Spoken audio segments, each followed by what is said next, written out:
Hey, good evening, everyone. Ryan Lelf here, coming to you. Wisdom from the Recliner, Volume 19. And I've got three really great topics to share and discuss in some great detail tonight. I want to talk a little bit about margin and how important margin is in all areas of our life. I want to share more in-depth details about a lunch that I had with my boss. I hashtagged it Wisdom from My Boss, and just give you some insight to how it shifted my thinking regarding some things moving forward, and I believe is really, really a good information to share.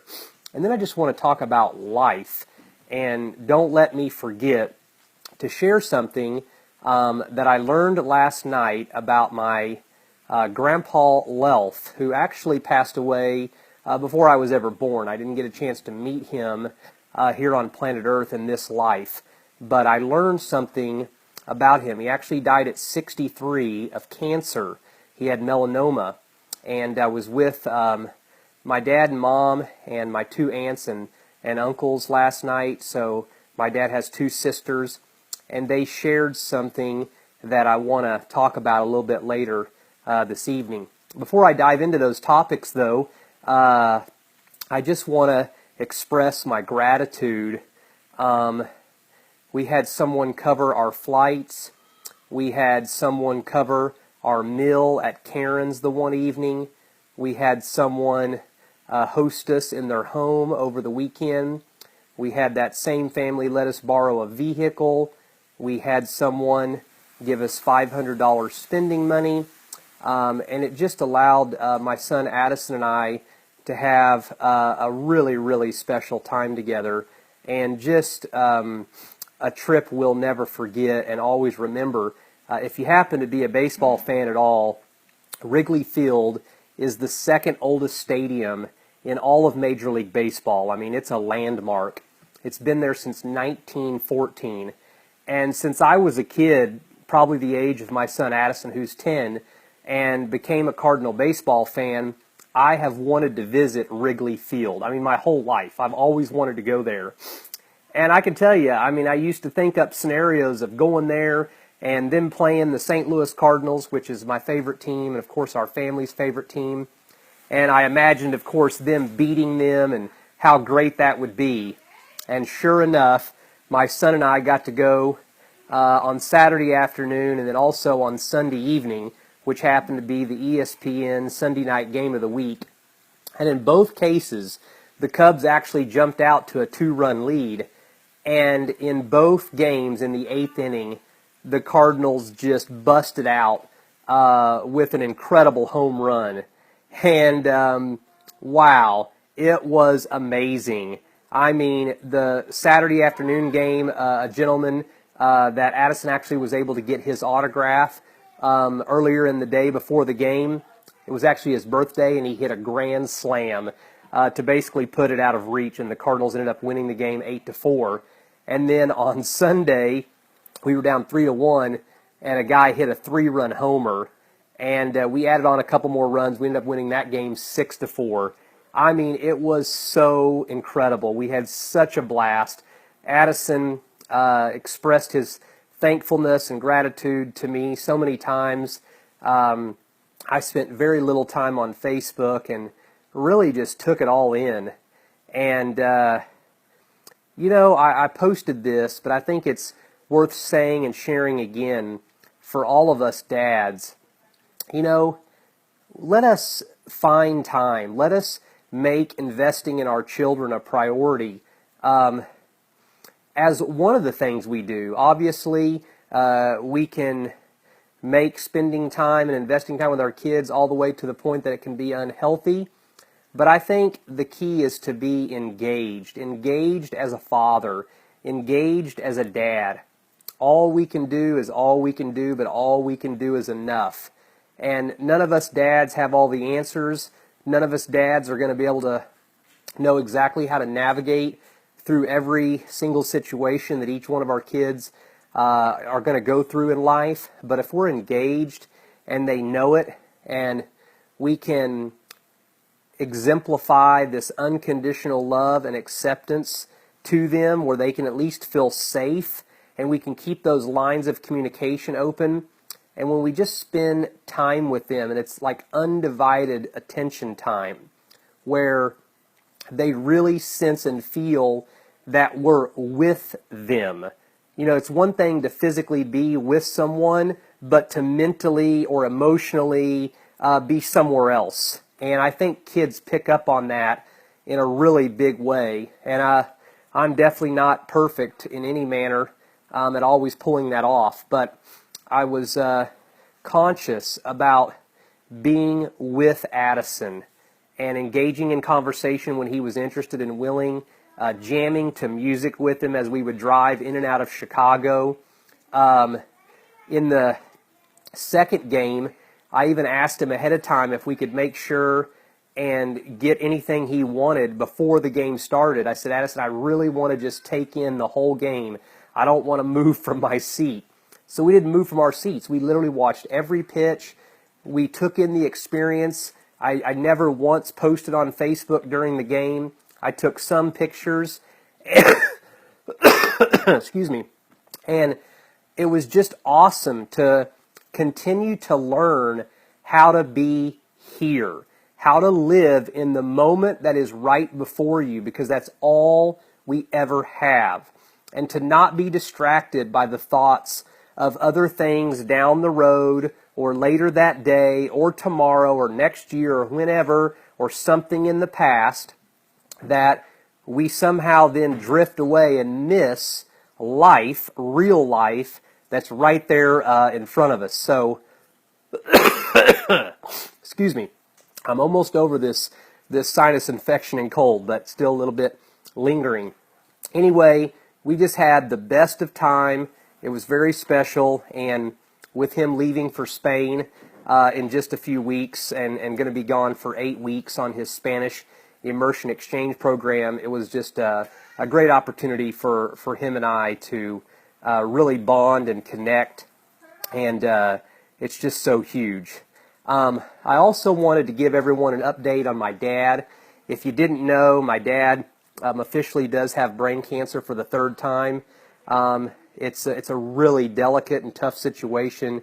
He's been kind of moving in the wrong direction now for a while. He's got a lot of symptoms and signs that things aren't going well. He's got a stage 4 glioblastoma, and he has started some treatments with my local naturopath here in Tulsa, so he's been getting some vitamin C, and the doc is also working with him on a few other things, and he started on a few supplements, so I'm happy about that.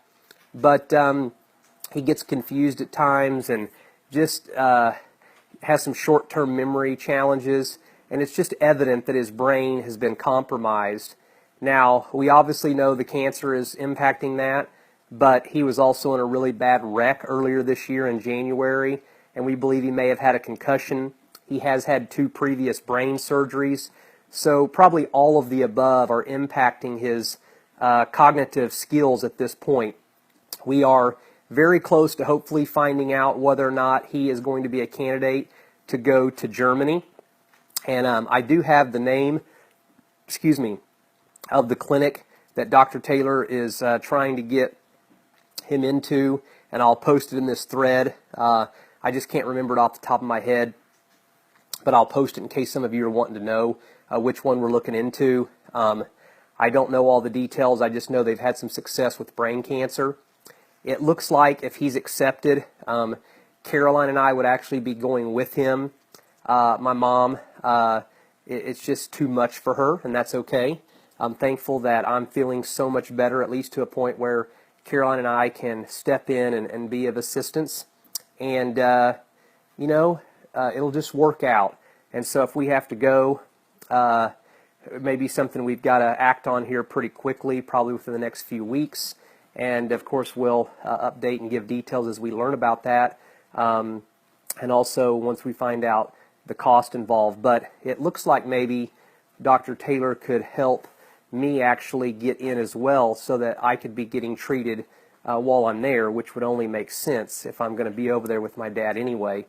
So obviously we are grateful for all your prayers, and it is a little bit of a challenging time. I feel for my mom with all that's going on, but it is what it is. His grace is sufficient.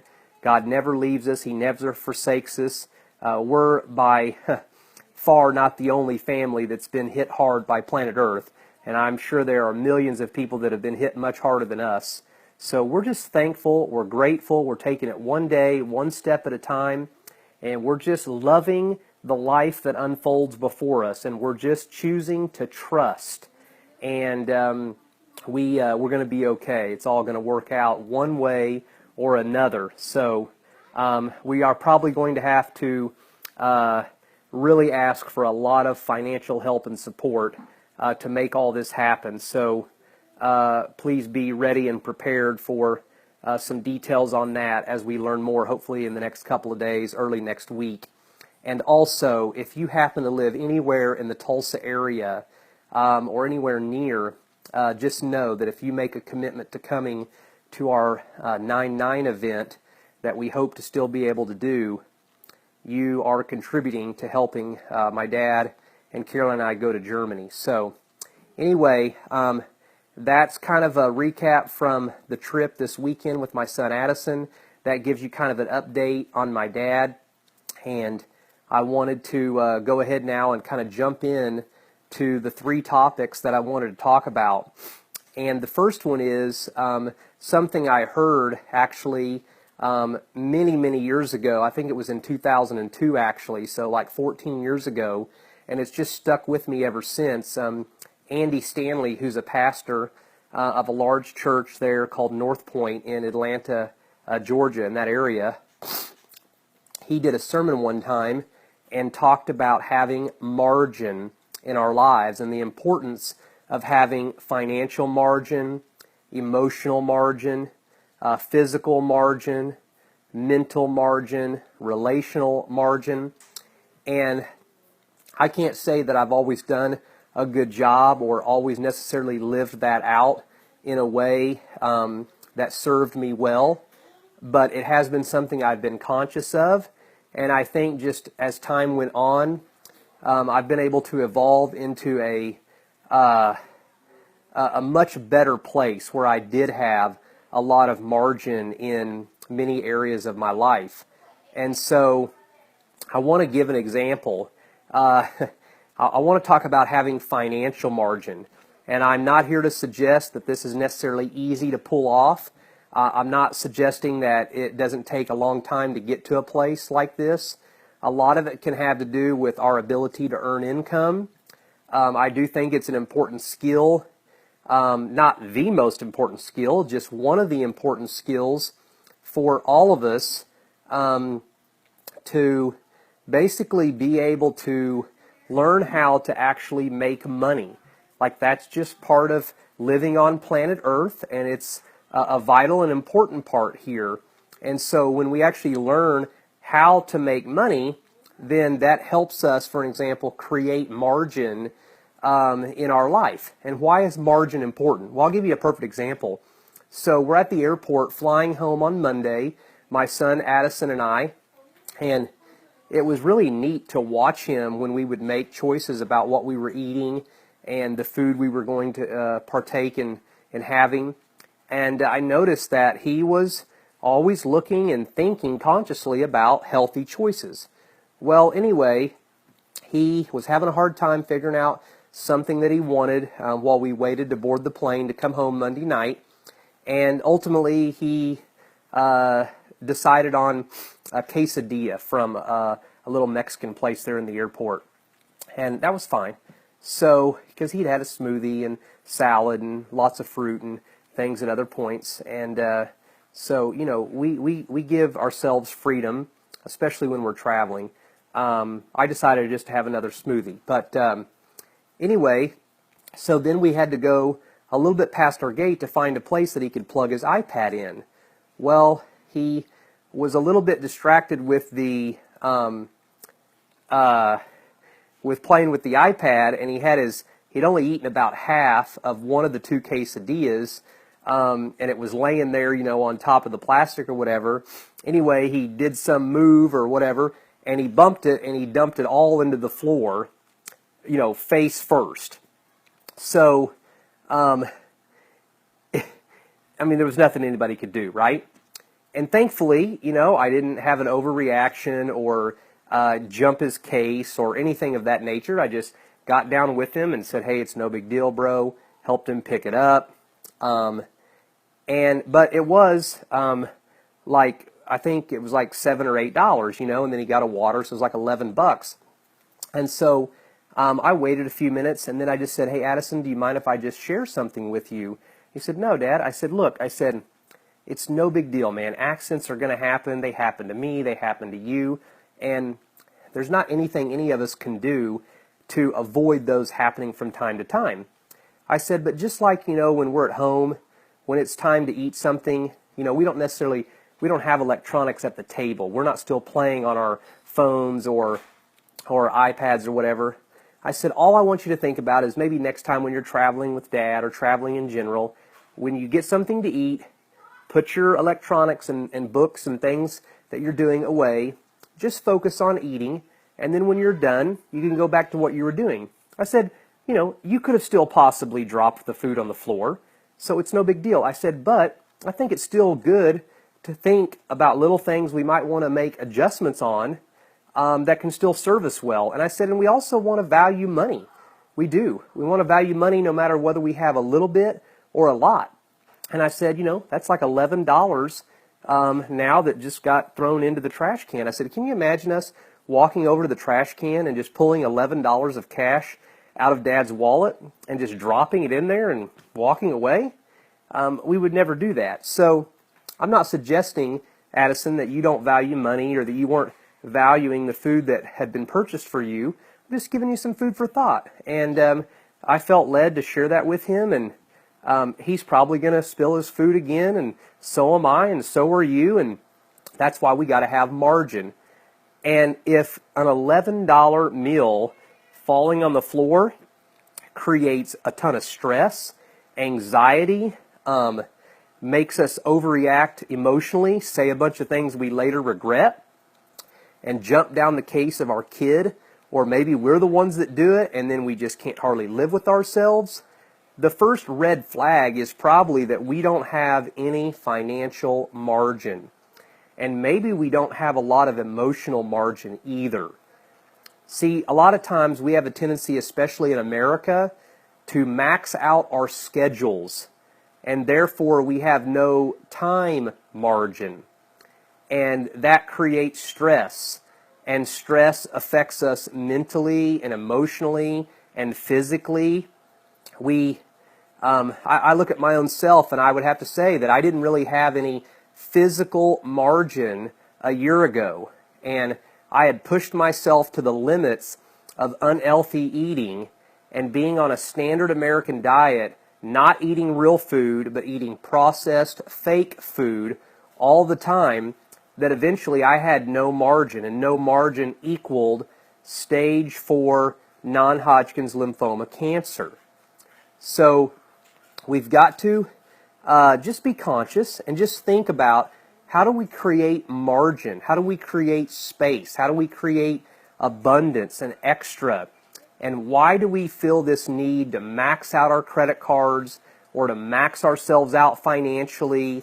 Why do we find ourselves maxing out our schedule and being so busy that we don't even have time to just sit and do nothing or think or relax or just hang out and hold our spouse's hand or just play a game in peace with our kids? Why do we max ourselves out emotionally by watching the news all the time or feeding our minds with all the negativity of Facebook at times, or maybe it's gossip with other kids' parents. Maybe it's being fed with performance-based religion that is constantly creating a fear and a stress and an anxiety in us that it doesn't allow us to have margin. Maybe we need to reevaluate where we go to church.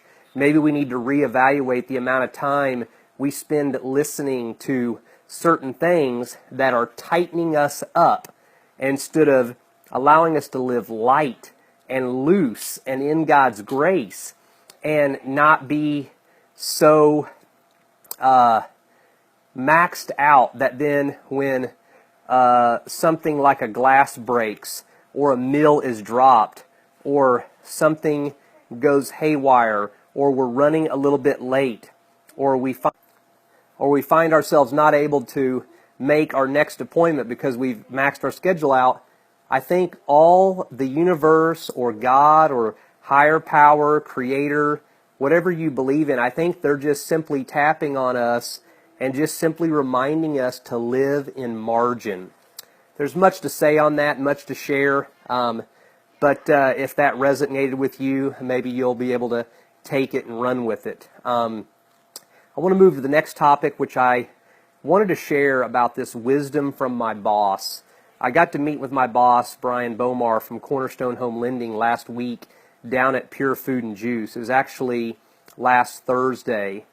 And I am just so thankful for him. I don't even know if I could put into words the amount of gratitude that I feel in my heart towards him and that company. If you haven't heard the story, it's amazing how they hired me, and I won't go into all those details right now. We can save that for another time. But that's a pretty cool deal in and of itself, because I had never had experience as a loan officer, and that wasn't typically something that Brian did, was hire someone who didn't have prior experience. But he hired me, and I was actually down in training, getting my mortgage license and getting prepared to be a full-time loan officer here in Tulsa. I was down in Oklahoma City, about 100 miles away, and that's when I got these horrible vascular headaches. This is just almost a year ago, right after Labor Day in September of 2015. And ultimately had to come home early from that training, and then, of course, within a few weeks got diagnosed with stage 4 non-Hodgkin's lymphoma cancer. And I remember calling Brian and telling him about the diagnosis, and the first thing he said is, "Ryan, I'm so glad we hired you so that you'll have health insurance." Wow. I mean, what employer says that? Because I didn't have health insurance prior to joining Cornerstone. So my health insurance actually kicked in the week that I got diagnosed.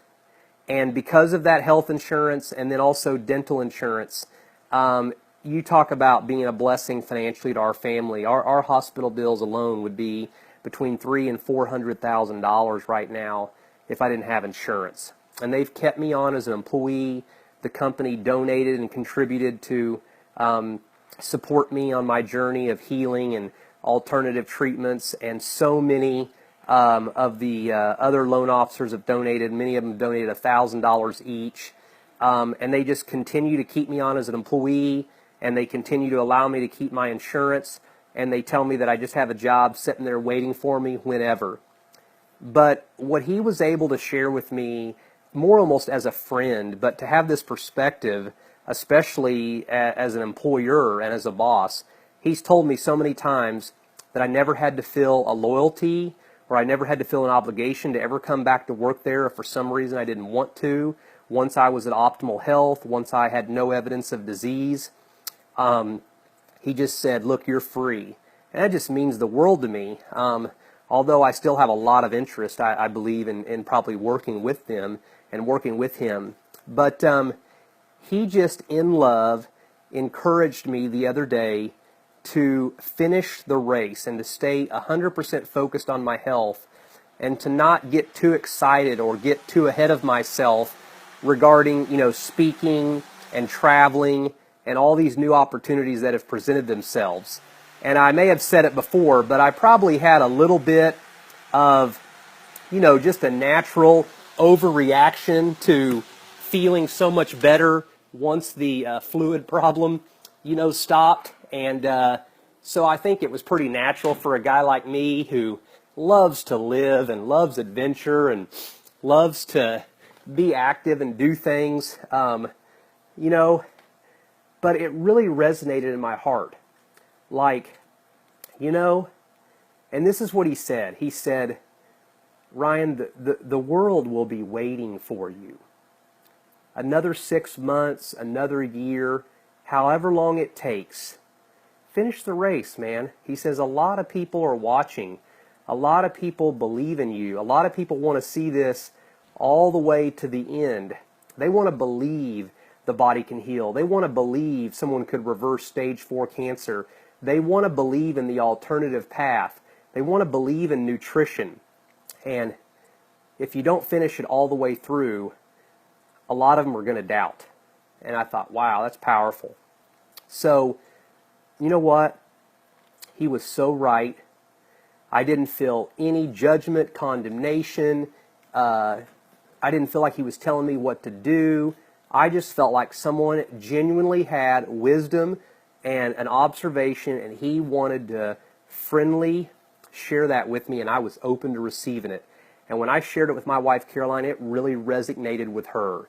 The world will wait. They can wait. Because Brian said, Ryan, if you really have something great to share, if you really have truth to share, if you really have an amazing story, it'll still be incredible in 6 months or a year. So the world can wait on the book.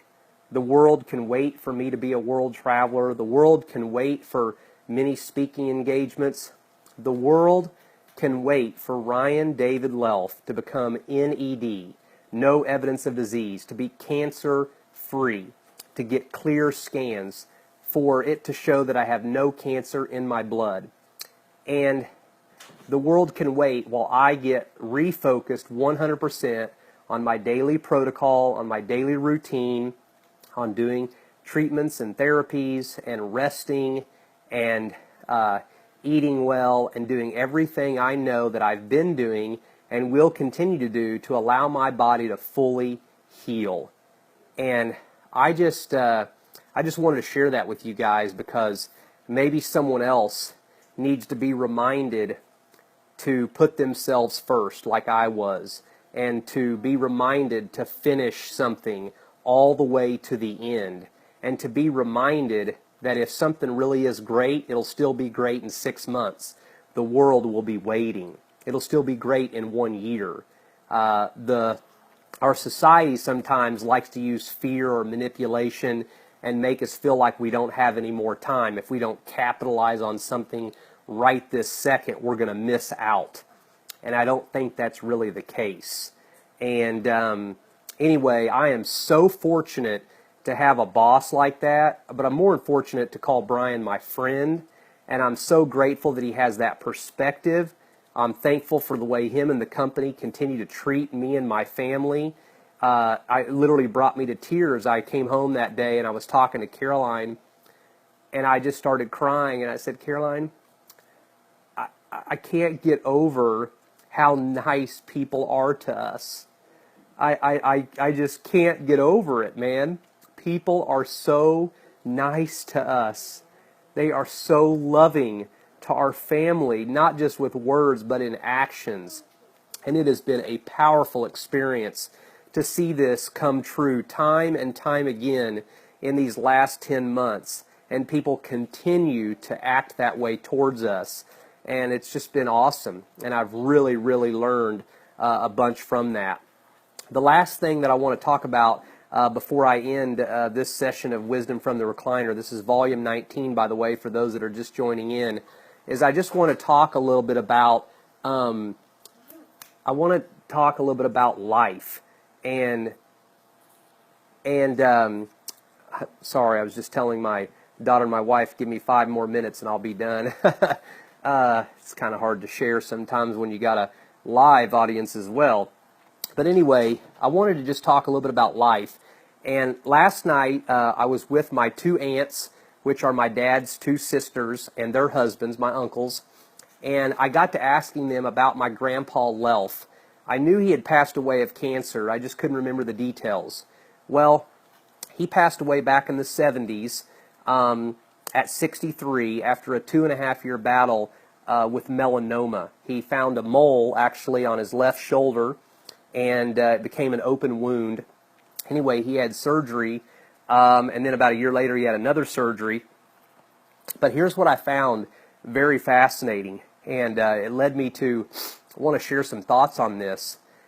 he was given a protocol from someone about how to change his diet, about how to change what he was eating, along with several other things, very detailed out on how someone believed he could heal. And both my aunts told me that his response to that letter, excuse me, was that he said he would rather die than do that. And I thought, wow, how unfortunate. You know what I mean? Like, it's really sad to me. And I thought, well, in that particular case, no disrespect to my Grandpa Lelf, but him and I do not share the same philosophy on life. That is for sure. And I could only think to myself, why wasn't life worth living? Why wouldn't someone be willing or interested in doing whatever it takes to live? Is it a lack of belief that it would work? Is it a lack of interest in actual living? What is that exactly? Because, man, I mean, even if I thought I only had a 0.000000001% chance, I want to live so dang bad, and I like being here on planet Earth so much, and I love life even with all the messiness and all the crap and all the shit and all the dumb stuff that goes on planet Earth that, I mean, my God, I would just about be willing to do anything. And I think I've, not only believed that, but I've lived that out these last 10 months. And so it's really perplexing. It makes me want to meet my grandfather. It makes me want to talk to him, not to judge him, not to, make him feel bad. I just want to understand, why would he say that? Where was he coming from? What was his perspective on life? How did he feel about living? What about his wife and his kids and his grandkids? How could he immediately think, oh, I'd rather die than change what I was eating or change, my lifestyle or whatever I needed to do if that was going to help me heal from cancer and give me another 5 or 10 or 15 or 20 or 30 years? But I guess it's really no different when you fast forward to 2016 because, on one hand, it seems like so many people look on at what Caroline and I have done and what we're continuing to do with my adventure with cancer, and people will say, oh, you guys are so courageous, or man, you guys are so extreme, or gosh, no one could do what you could do, or I could never do that. And I think, excuse me, and I think, well, why not? Do you not want to live as badly as I want to live? Is your belief system robbing you of a perspective that life is amazing? Do you really see this life on planet Earth as so terrible that it's already crossed your mind that if you've got to do anything uncomfortable or anything that you perceive hard, that you'd rather just leave the Earth? I mean, fair enough. If that's where you're at, that's where you're at. I'm not here to, again, suggest that there's anything better about me versus someone that might view life that way. But, man, well, how could someone get to that point? Like, what are you being taught at church? Or what are you reading online? Who are your friends? How did a belief system get formed inside the brains and the hearts of human beings that they would rather die than do whatever it takes to live? And I wonder how many of us might be in that mindset and we don't even have cancer or we don't even have a terminal illness. But I know depression is a real thing, and I know at times there may be chemical or physical imbalances and things that go on that are out of people's control. But I also know that in a lot of cases it has to do with our thoughts, it has to do with our environments, it has to do with what we're exposed to, what we hear, what we choose to continue to put ourselves around. And man, I just began to think so much as we drove home last night after hearing that about my grandfather. I began to have discussion with my wife Caroline, and I just began to be grateful again. Have you noticed a theme of something that I talk about all the time? I am in a frame of mind, and I am conscious of gratitude and being thankful constantly. It's a really great place to be. But I began to be thankful for all the time that I was in Primerica Financial Services. If anyone knows about that company, if anyone's involved in that company and happens to be listening tonight, I just want to say publicly, thank you to that company. Thank you for so many of the great leaders and all the people that poured outstanding mindsets and great information and wonderful ways for me to learn how to think and live my life. I gained so much from that. I want to thank John Maxwell and his company for the year that Caroline and I worked there, and people like Mark Cole, the CEO, all the books that I read. You know, I'm so thankful that at a very young age, as a young adult, I not only got into environments that showed me life was worth living, but then I want to thank people like Connie Witter and Andrew Farley and Joseph Prince and Greg Reether and all the people, Clint Byers and Jim Richards, Anita Morjani, so many people through their books or through their podcast showed me even a greater sense of living when I found out I was unconditionally loved apart from my behavior, when I discovered a revelation of grace, when I began to truly see life as a beautiful masterpiece in the midst of messiness, of shitty circumstances, of things that I could easily bitch and moan and complain and gripe about. I was just telling Caroline last night, this is how so many people live their life. It's like, okay, so let's just use my family for an example. We could just basically say, you know what? We're tired of going out. We're tired of getting home late. We're tired of having unhealthy choices. We're just going to stay at home. So we start staying at home, and then the next thing you know, we could easily find ourselves griping about, all we do is stay at home. The kids are cooped up in the house. It always reminds me of laundry. It always reminds me we need to clean the house. I'm tired of prepping dinner every day. I'm tired of reading books to the kids. Right? So you think, we need to get out more. So then you go out, and then you're like, I'm tired of using gas, and I'm tired of how the kids act at restaurants, and I'm tired of the fact that there's not enough healthy choices now that we want to eat healthier. And I'm tired of the fact that when we go over to family, we always say we're going to leave at 8, but we don't get home till 10, and then it affects the kids' bedtimes. I'm like, folks, life, you can constantly gripe and bitch and moan and complain like nonstop, like no matter what the choices are.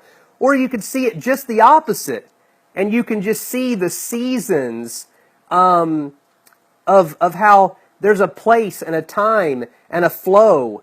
And as I said last time, and Pamela Donovan actually wrote the quote out, I didn't even realize I'd said it. Love the life that unfolds before us. Live in the unforced rhythms of grace.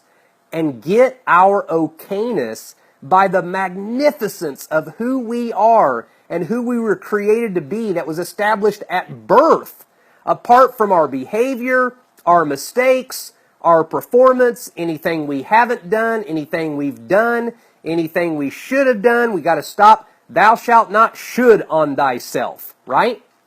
Folks, life is either a beautiful masterpiece or it's the exact opposite, and we could come up with plenty of adjectives for how terrible it is if that's going to be our perspective.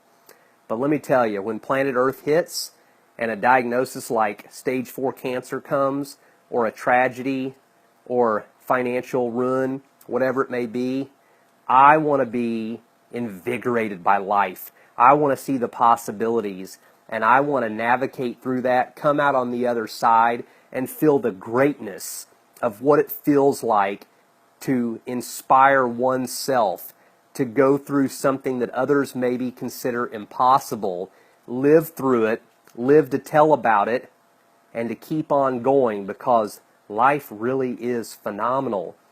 And I would just tell you, if you don't see it that way, you need to reevaluate the environment you're in. I'm talking about the church you go to. You need to think about what you're hearing. What you're hearing is forming your belief system. And your belief system dictates your perspective and how you view life. And if it sucks right now, if you don't change what you're hearing, it's going to continue to suck. But the cool news is if you change what you're hearing, you can ultimately change your entire viewpoint and perspective on life. And that will transform what might seem like such a dump, like what might seem like such a terrible thing here on planet Earth, into the most beautiful thing in the world. Doesn't mean you'll always have perfect circumstances, and it definitely doesn't mean everything's going to go right or perfect. It just means you will see it differently. Guys, I've really enjoyed being with you tonight. This is Wisdom from the Recliner, Volume 19. I'll continue to keep you updated on my dad. Please go get your tickets and register for our 9/9 event. Purchase them right now. I'll post the link in the comments. If there was anything else I was supposed to post, just remind me, and I'll go back and review the comments here a little bit and make sure that gets posted. So, checking out. Have a great evening, everyone, and we will talk to you soon. Bye-bye.